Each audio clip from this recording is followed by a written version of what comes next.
You were abused by someone you knew from the age of 13, someone who's now been tried, convicted and sentenced to jail. Yeah. Was it somebody within your sort of family and friend circle? He was a very good family friend. He was friends with my parents since I was very young. So he was always part of the family, always at family events, social gatherings. So very difficult for you, then you must have felt terrible about it, for you to do anything about it. Well, it's also everyone liked him.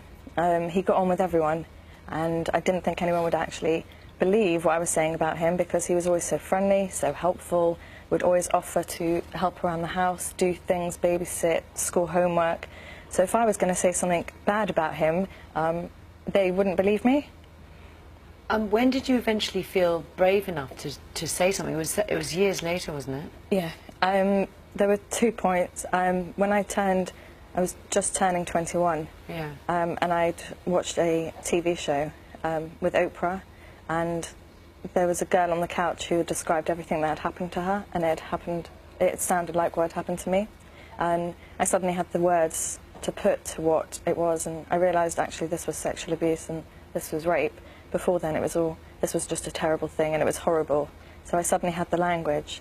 So I came and told my parents, and then I went to therapy for a while, but I didn't tell sort of anyone else. Yeah. Like, so Tanya, you know, Yehudis' experience may be shared by tens of thousands, if not hundreds of thousands of people today, and she's just explaining how very difficult it is to break out of that cycle. It took her years. So how do we reach out to these children who are being abused on a daily basis?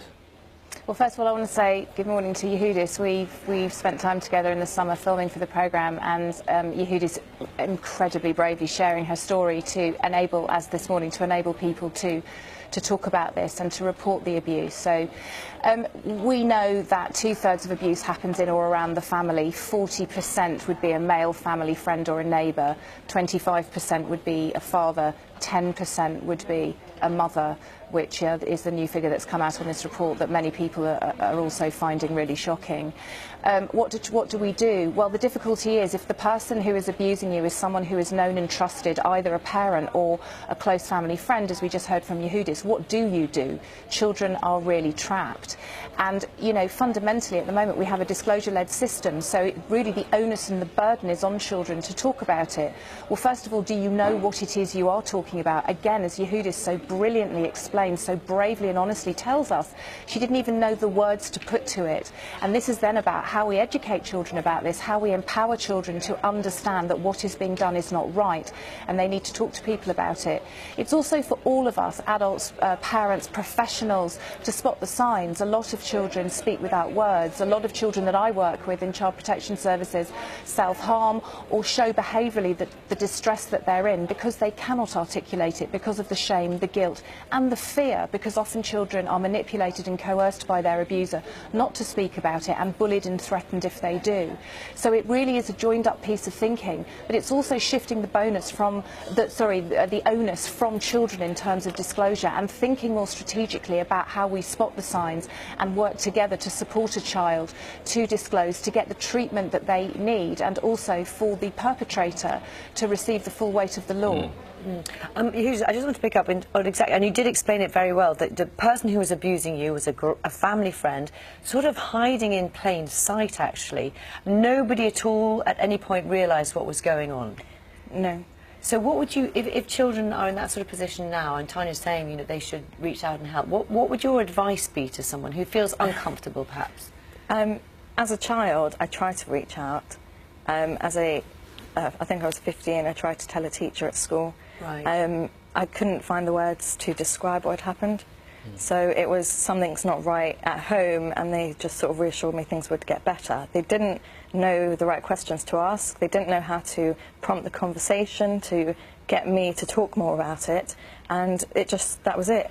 And the onus is, of course, not on you as well. What about for parents as well? What sort of questions? It's questions that they should be asking, is it? Well, it's also teaching the children. I didn't know that sexual abuse happens. I didn't know that I had the power to stop it because it was a grown-up, and they had more, power, so to speak.